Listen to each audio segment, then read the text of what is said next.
I'm really excited to introduce to you Susan Leopold, who is the director of United Plant Savers. Uh, I love her as a person, but I have been passionate about United Plant Savers for my entire professional botanical career. And the things that I want everybody to get out of this discussion are really important to understand about plants, and especially as you start to dive into using plants in your family for health. So, Susan, I want to turn it over to you and have you tell us about you and United Plant Savers. Sure. Thanks so much. Dawn and I have known each other for a long time, and one of the first things we collaborated on was the Heal Local book that really highlights those plants in the book that are on United Plant Savers at risk list. United Plant Savers was founded in 1994 by Rosemary Gladstar at the International Herb Symposium. United Plant Savers now runs the International Herb Symposium. That'll happen in June 2023. But it was really at that symposium that Rosemary started to communicate with growers, up and coming herb companies, wildcrafters, harvesters.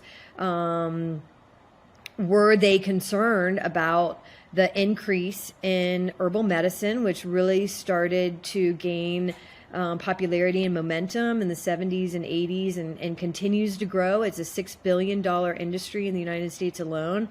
Where were these plants coming from? Most people don't realize that many of these plants are actually harvested from the wild, not cultivated.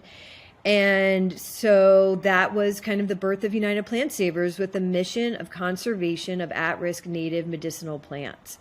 So not long after UPS was founded, an at-risk list was put together to just, not to say, necessarily hands off, but to bring awareness and figure out more sustainable ways to have these herbs in the supply chain. United Plant Savers has always been about the importance of herbal medicine, but how to use herbal medicine in a really responsible way, and that's what we're trying. We're trying to achieve. Rosemary really got the organization off the ground by making it a membership-based organization. So it's really a grassroots group of individuals. Currently, we have around 5,000 members that pay a membership fee of $35, and that helps us cover the costs of running the organization. When you become a member, you get our Journal of Medicinal Plant Conservation in the mail each year. But we want everything that we do to be available on the internet for anybody to access. So that all of our journals are on the website. Anybody can download and read those journals. And those We journals are really a collaboration of all of these grassroots people that are researching with that idea of, let's not lose these plants. Let's not have them over harvested and disappear from the planet, but let's also find ways to use them. And there's so much information in there. One of the great things is the Botanical Sanctuary, which we were the second established in Ohio next to the original Golden Seal Sanctuary. But there are sanctuaries all over the country, and they're all different sizes. And it's one of the important initiatives that you guys do, right? Absolutely. So after the Golden Seal Sanctuary was established, Rosemary had the idea, why don't we encourage, anybody to start a botanical sanctuary? So it's very easy to join the sanctuary network. It's a very simple application that asks, basic questions. You submit your application and we give you feedback, answer questions, but you can go on our website. We have an interactive map. You can click on the state where you're at and you can see what botanical sanctuaries are near to you, and you can read sanctuary stories. And that's a big part of the journal is people submit their stories, and they're all really inspiring. They're all unique. It's just, plants interact in all kinds of magical and mysterious ways. And the stories are a great way to read about other people's journeys. And it can be anything, it can be your property, it can be a community garden, it can be, an urban garden. There's no parameters. It's just the intention to want to be a part of plant conservation. So it's inspiring to read all those stories, and I think we're up to over 200 sanctuaries across the country. That's So awesome. Maybe we'll and get some more through this summit. yeah, right. And it's very empowering because we can all do something to support plant conservation, whether it's educating people in our community or whether it's, growing a windowsill garden of, culinary herbs that you're using when you're cooking. It's at any level. So anybody can be a part of protecting and conserving and increasing biodiversity. The sanctuary here in Ohio is actually someplace that people can visit, and as a member, you have the ability. It encourages you to come down and interact with the plants. But I know you guys have a lot of other people who maybe want to dip their toes even farther into the water. You have other programs. Tell us about some of those. Right. A big part of the mission of United Plant Savers is conservation through cultivation. So when certain medicinal plants can be cultivated, we try and teach and encourage farmers and companies to grow those medicinal plants for their supply chain. We've been a part of a big USDA program now for 6 years. It's the Appalachian Beginning Forest Farmers Coalition. And that coalition does all kinds of educational events and has a lot of resources where we just put out the Beginning Forest Farmers Handbook. So this is a wonderful publication that is beautifully illustrated that teaches how to grow golden seal, ginseng, cohosh, bloodroot, and ramps. And we're just about to add an additional chapter on Solomon seal. So Ooh. this book will be a part of this program where you can download this PDF for free and really understand the growing cycles of these plants, what it takes to the long-term aspect of growing these plants, whether it's for you or whether it's for selling to others. And that's something that Dawn and I definitely wanted to talk about is when you're thinking about, foraging or harvesting from the wild, it's very important to get to know the plant. And often what we see in the literature is just information about, okay, what can this plant do for us, right? But it's This plant important. is delicious. Run out Right. and put it on your restaurant Yeah. Right. menu. Exactly, right. And, ramps is a good example. It's gotten, really popular. Rams can take up to 7 years from seed until that plant can reproduce in the wild, until that plant is producing its own seed. So that's a 7 year cycle, which really puts, plants are on a different time scale than we often think about. Now, plants germinate really well from seed, but it's a 7 year process until that plant is reproducing in the wild. So just being really aware of not just the life cycle of the plant, but also what are other stressors that the plant has to contend with. And that could be over browsing by deer when, we don't have the natural predators that keep deer in check in certain areas. And so often the deer populations are out of control, especially in those edges where suburban places don't hunt. And so the deer can have a devastating effect on forest botanicals. And many of these forest botanicals are spring ephemerals. So they have a really unique life cycle. And they depend on intricacies in the ecosystem, like an ant that will eat the eliasome and carry the seed so that My it can favorite then, story. My favorite yeah, story of the cooperation in nature is that bloodroot and ant story. yeah. So these things move on a much smaller time scale and can't handle sometimes the level of harvesting pressure and other ecosystem issues like climate change that are really causing the plants to learn how to adapt very quickly. So these are all things we really want to be aware of. And one thing that's really important, and how do you learn these things, is really through observation. And we often don't have those skills in observation if we're not out in the woods and really seeing a landscape through the seasons over many seasons. And so that's something we have to be aware of when we're going out and foraging on other property that we've never been there before. We're just getting a glimpse into that plant in that moment. And we don't have like this much larger perspective that maybe we would have if it was family land and we learned from our parents and our grandparents and had, generations to get to know an environment. I think some of the shows, I mean, it's been a few years back that this was really popular, but there was a show on about ginseng hunters, and it made them look like backwards, stupid hill people that were living in Appalachia that were harvesting ginseng. And the really sad part about that becoming so popular is that, yes, there are people who poach, and the truth of the matter is that people who get excited about foraging who live in a city wind up being poachers.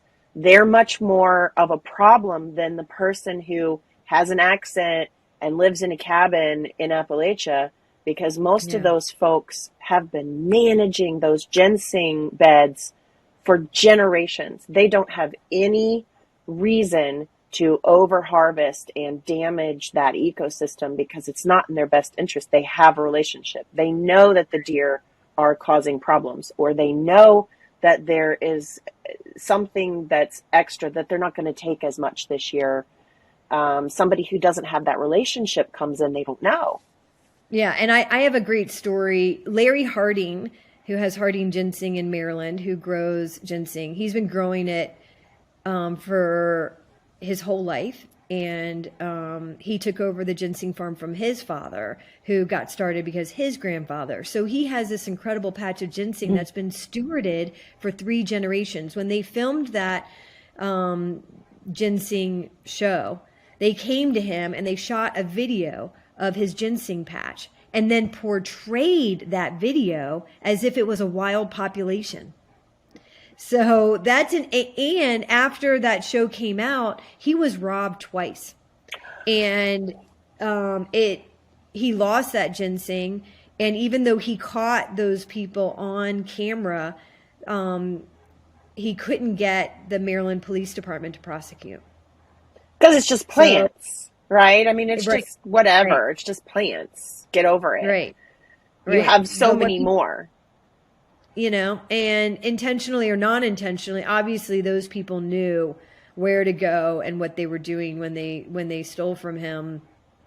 And it was a really misrepresentation of what ginseng looks in the wild when they took a video of really a forest farmers. Why we have ginseng and why it's not extinct is because there are passionate forest farmers that often don't get the recognition because it's not that sexy kind of story. But we have ginseng because there are passionate people who grow ginseng, harvest the seed, and then plant it the next year. And so that's a story that, doesn't get as much play as, the ginseng digger. So it's a good story, has, a lot of messages to convey when you really understand what's behind that reality TV that, gets that little blip, to bring you in, when there's really a whole story of the forest, which, is really the more fascinating story to me. Is, we have this really incredible diverse forest in Appalachia that, we're going to lose if we don't become advocates. And often I say that herbalism is the gateway drug to activism, because you learn about these plants and then you get super, super jazzed, and you understand that plants have this whole ecosystem that is their home and Yeah. has all these intricacies. And I think we touched on this before about just how incredible, the parallel universes of like the soil microbiome and what we're understanding about fungal connections and how plants communicate, and then the microbiome in our gut, right? So we're losing diversity in the ecosystem, we're losing Yeah. diversity in our gut, and it's affecting our capacity to have a strong immune system. And the earth is struggling to rapidly adapt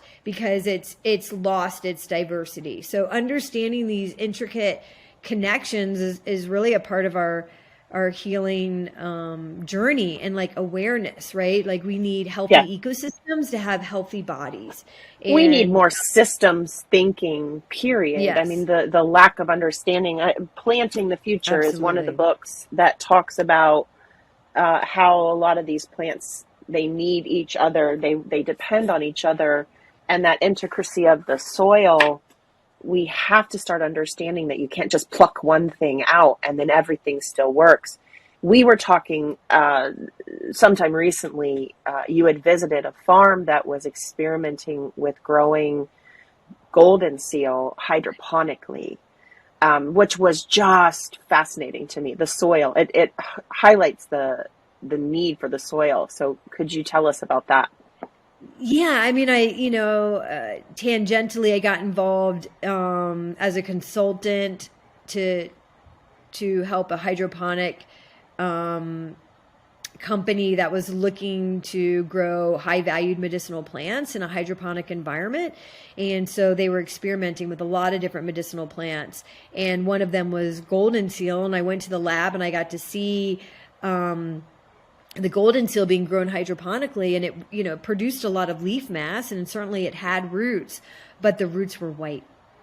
So the So berberine, for folks that don't know, that's because golden of the seal is berberine, yellow. It will and stain in everything hydrasting. I mean, for I'm the rest of your isolating life. these chemicals that If we you work with know it, yellow. And are that's very because of, effective to fight bacteria and other infections in a petri dish.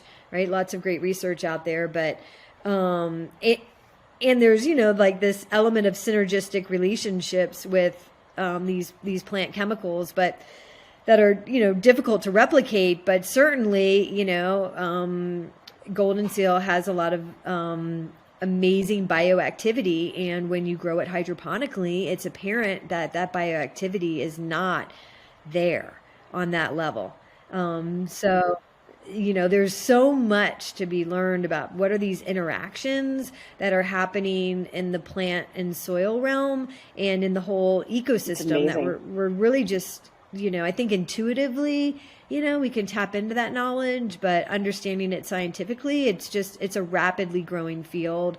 And it hasn't really caught up with forest policies, right? So, understanding how we manage our forest is really going to be, I think, the critical thing to surviving, to humans surviving on the planet. So that awareness is growing, and but it's critical that it gets translated into how we manage land. I Um, agree. I think, as you said, understanding how plants grow. I often use dandelion as an example. You can uh, people talk about hating dandelion, and it's everywhere, and it's a nuisance. But when when mainstream media comes out and says that dandelion is the thing that's going to cure the latest scary thing under our beds, and everybody runs out and pulls dandelions tomorrow, we could cause dandelions to become extinct within a year with that sort of behavior. And that's really, I like to use that common plant because that's something that, oh, it's everywhere. And that's how echinacea was when United Plant Savers was founded. It was everywhere and everybody can just go and get it. And then it's gone. And we have these plants that are super delicate, balanced on a knife's edge. We have to understand, if we go and collect a little bit of the flower, then we leave some behind to make fruit. If we collect a little bit of the leaf, the plant can still photosynthesize. And we can come and get that again and again. But if you have a plant like golden seal or ginseng, and you don't understand the plant, and you go out and you harvest it and you take the root, the whole thing is gone. It doesn't live in the soil anymore. It's gone. You've killed that plant, and you've impacted that environment, and you've impacted that colony, which is the family. The more people understand that before they Exactly. start Yeah, we're not really tromping out taught much botany and in doing school this at all, cool and it's so wild crafting fundamental or to our foraging, I lives, think right? it's so So, critical. We need more botany plants are education. really unique, and some of them, can be propagated by seed. Others, we don't know how to stimulate that seed for propagation. There could be some relationship that we don't understand. So seed saving works really well for food crops, because they've evolved with humans, and humans have collected seed and learned how to germinate, and they've selected, the different varieties of tomatoes, and that's, seed saving has its place, but not all plants are going to be protected in perpetuity by seed saving, because we don't know how those plants germinate. So ecosystem habitat conservation is often really important. And I'll give the example of sandalwood, because it's a hemiparasitic plant. So it needs native plants in the Fabaceae family that it connects to the roots to be able to survive in the wild. So a lot of these really valuable medicinal plants have really unique relationships in the ecosystem that make them very, very vulnerable to being over harvested. And I know the over harvesting thing is one aspect, but really it's the combination of the fact that we're losing habitat so quickly, and that's, to development. In Appalachia, we have mountaintop removal, we have pipelines, we have, forestry practices, logging, all these things, so it's not just the harvesting per se, right? It's kind of a whole bunch of elements that are coming together kind of to create that perfect storm, whether it be invasive species that are taking over habitat, or overharvesting of foraging for deer, or eating all these beautiful botanicals because that's their diet. It's a multitude of things that are happening.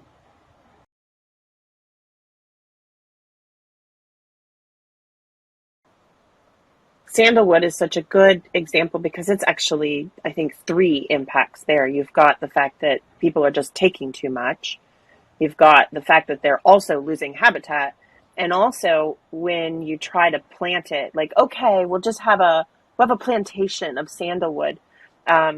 We can't duplicate the biome that was in that specific forest with that soil and the things that were happening there that just kind of happen in nature, and man can't just make happen. Sandalwood's a great example too of the essential oil problem that you and I both talk a fair bit about. That's one entry point too for the new Right. person that's looking at this. Yeah, it takes Essential oils seems like a great takes a idea, and we should put it tremendous on amount of plant everywhere, material and to we're make supposed to essential drink oil. it So if it's not and go being mad, and they don't cultivated and realize the grown cost sustainably, it can have to sandalwood a really or detrimental frankincense. impact. And certainly frankincense is a tricky one. If you're harvesting the resin too much from the plant, and it also brings into issue that a lot of times those individuals that are harvesting plants are often women and children, and maybe they're not being paid or treated fairly. And in the United States, we have a lot of those issues too. It's just not, other countries where that kind of where that kind of stuff happens. There's, many migrant populations that are harvesting the saw palmetto in Florida that aren't being treated well. And there's also the whole increase in white sage, right? It's an immigrant population that is very vulnerable and kind of being forced into, harvesting white sage off of public lands, even where it's illegal to harvest. And so, anyways, those are things that, often we don't really know or understand. And we're just at this really great crystal shop, and, we want to burn sage and kind of connect with, a sacred scent. And, how do we know who harvested that sage, and how do we know how they were treated?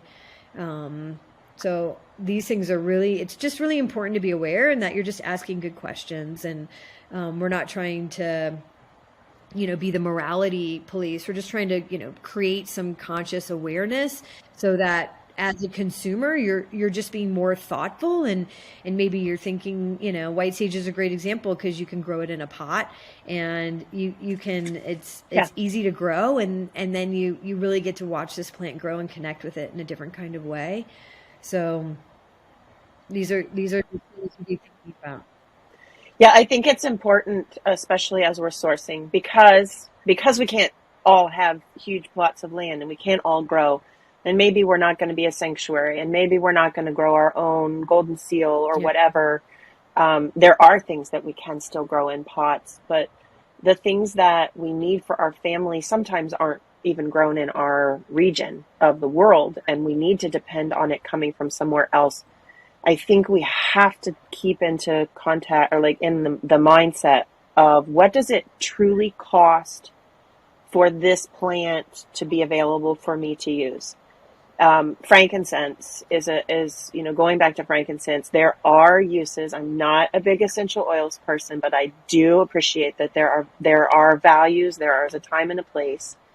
Frankincense has a big cost to that plant to produce that essential oil. And then there's cost to the people, and there's cost to the regions of the world where that came from. And all of those things, if I'm asking the right questions and I'm getting a well-sourced frankincense oil from someone, after really understanding that cost and the importance of sourcing, I'm not going to just put it all over myself because I think I'll smell nice. Like, I need to use that because I've heard of frankincense being used to help somebody transition from death to life, who is stuck, who is not able to let go. And that seems like a really important space to work with that plant. But we're not doing that every day, and we're not using ridiculous amounts of it. So we're not demanding that cost to be paid for flippant uses. I think if we do a better job of analyzing what that cost is, human cost and plant cost, when we go to use Global something, Frankincense Alliance we could source job better, trying and to we create could be more better sustainable consumers. sources of frankincense, also growing the trees and bringing them into communities so that they can plant them.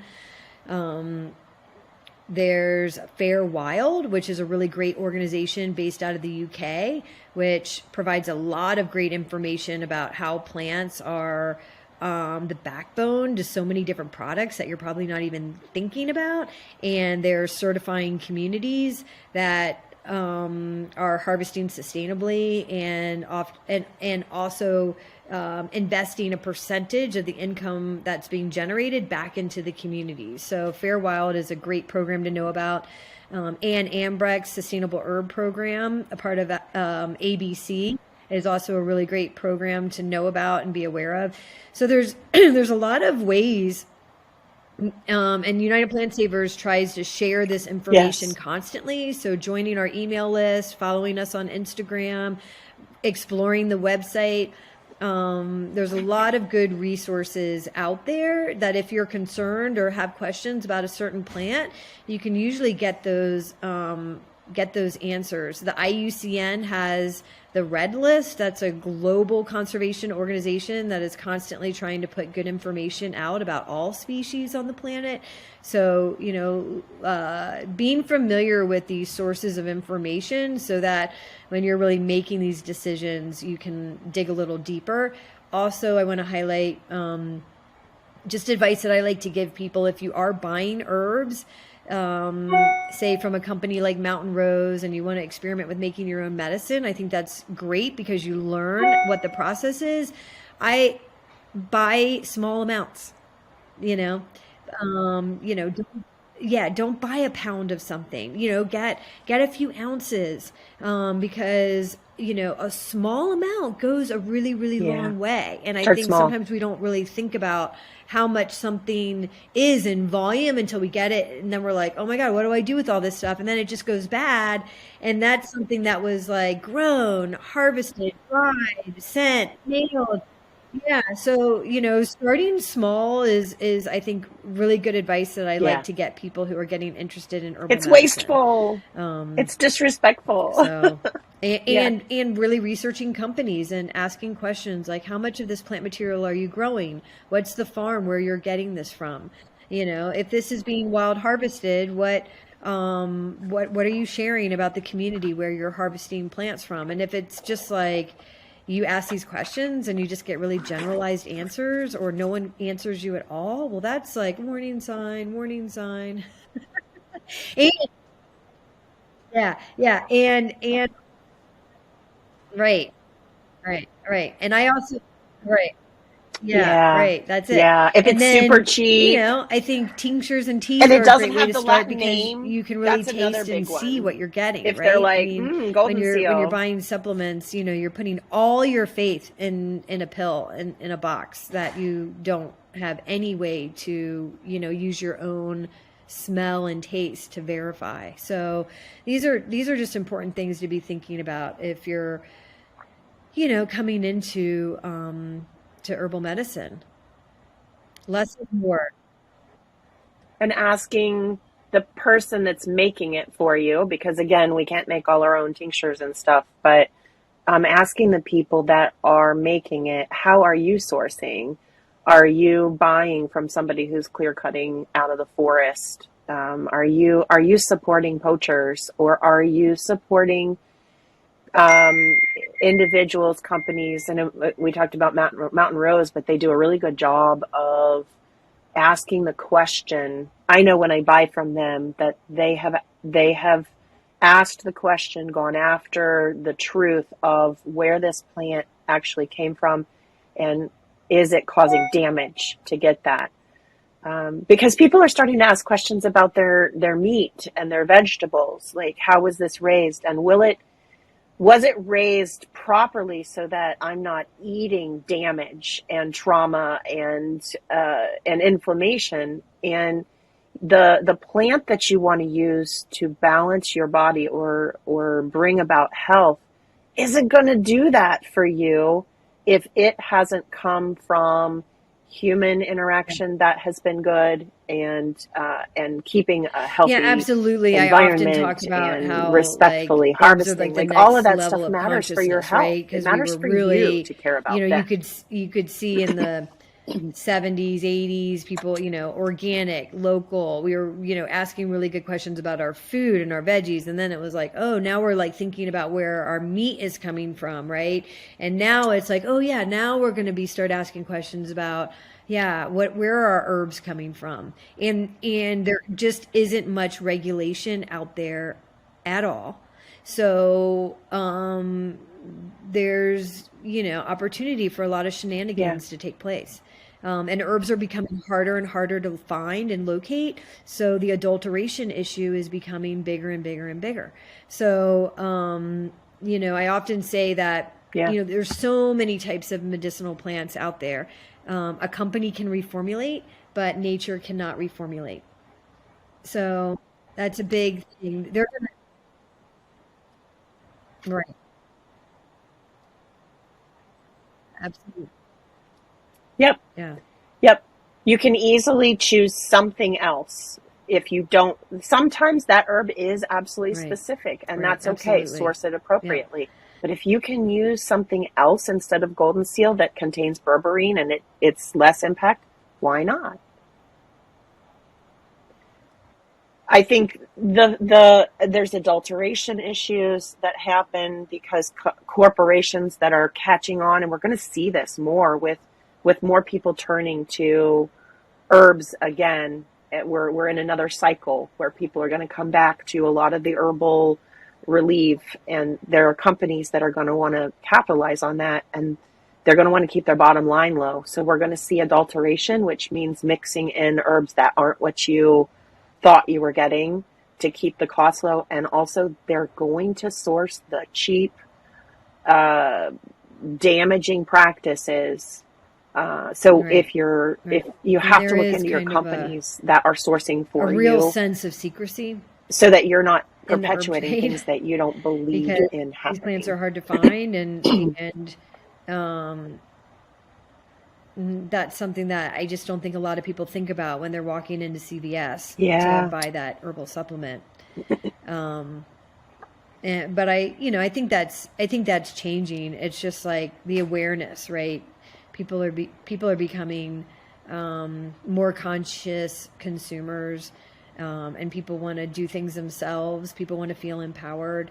So I think these are, all really good steps. I think people are being more aware of how to take their health into their own realm, right? To not be dependent on this doctor that you're going to go to because you think he wears a white coat and he knows everything. We're all human. We don't know everything, and yeah. most healthcare in for thousands and thousands of years, right? It Yep. was done in the home by people in their community. So we're kind of seeing people being like, wait a minute, maybe I do Yeah. know more than I give myself credit from. Maybe my grandmother was right when she gave me that peppermint tea when my belly was upset, and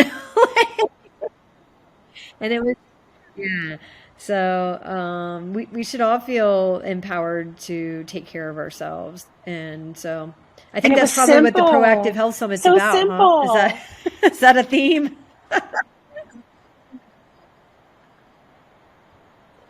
Yep, yep, Susan, you've just completely encapsulated it all.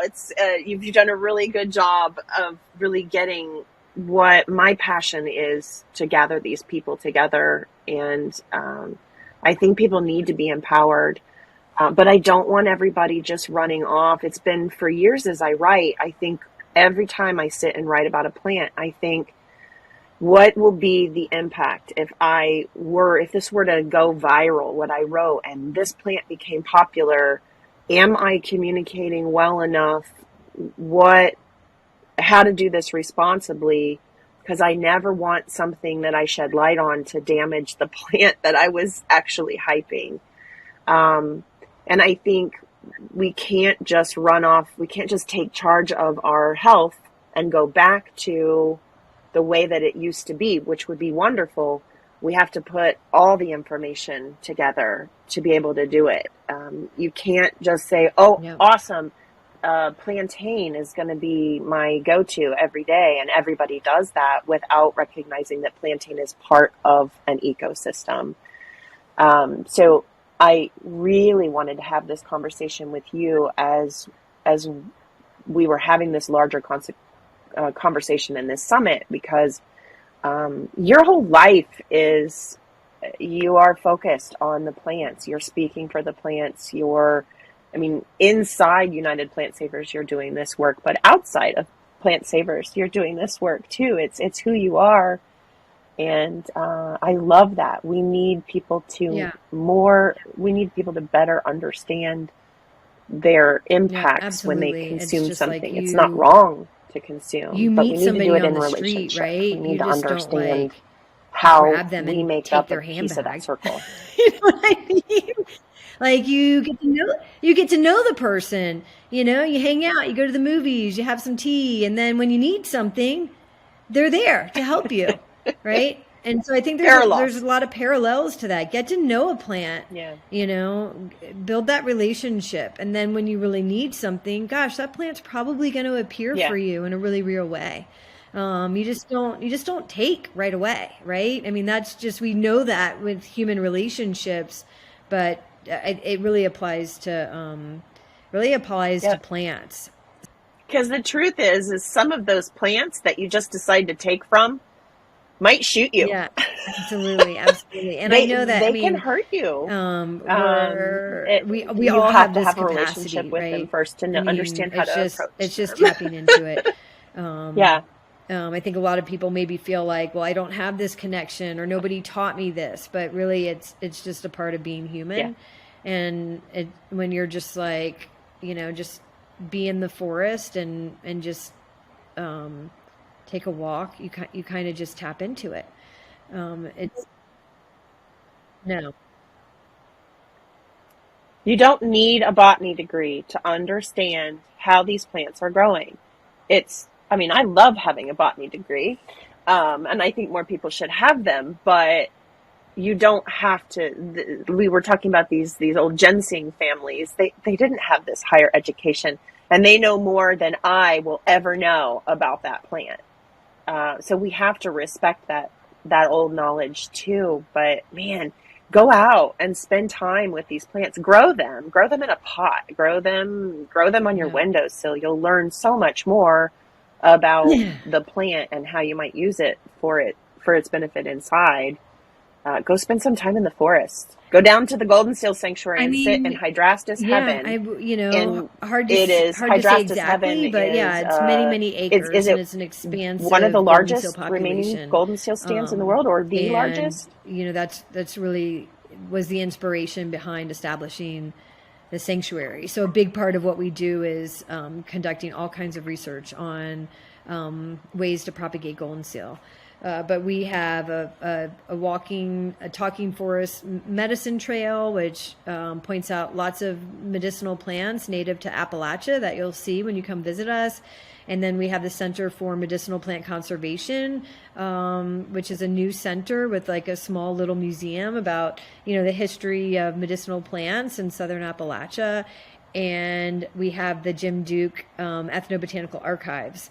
So this library and archive that we recently inherited. There's just a lot happening. We do a lot of free events. October 1st, we have a free event on growing ginseng. So, little things that you can just tap into Wow. if you just get kind of on our mailing list or you're following us on Instagram or Facebook that you can find out about. So a lot of what we do, we try and really offer for free or very affordable. So it's great to support us with your membership if you're able to do that. But if not, that's okay. You can just tap into all the resources that we want to share with people who are on this like learning journey to connect to plants in a more reciprocal way. So yeah. So thanks for I usually bring my class down. yeah. I do a year long program. I usually bring my class down at one point, and I think in the next year or so, I think I'm going to start offering sort of guided tours from because I'm in a different area of I'm up in the middle of Ohio, and the Golden Seal is down in the lower part of Ohio. So I want to start bringing people down on a more routine basis and expose them to the experts that you have down there to do guides and also kind of share some of my perspective along with it. So thank you so much for spending some time with this. I think this is so, so, so valuable. You and I mean, we're so passionate about this. I hope that we can get more people to be more passionate about this. It's really about relationship. It's a rewarding thing to spend time having this relationship with. You can't have a relationship with Tylenol. You don't have a relationship, right? You can't watch it grow, and it's very special to have this and to help preserve it and to be a part of that. So thank you for representing for all the work that you do, and we'll talk again soon.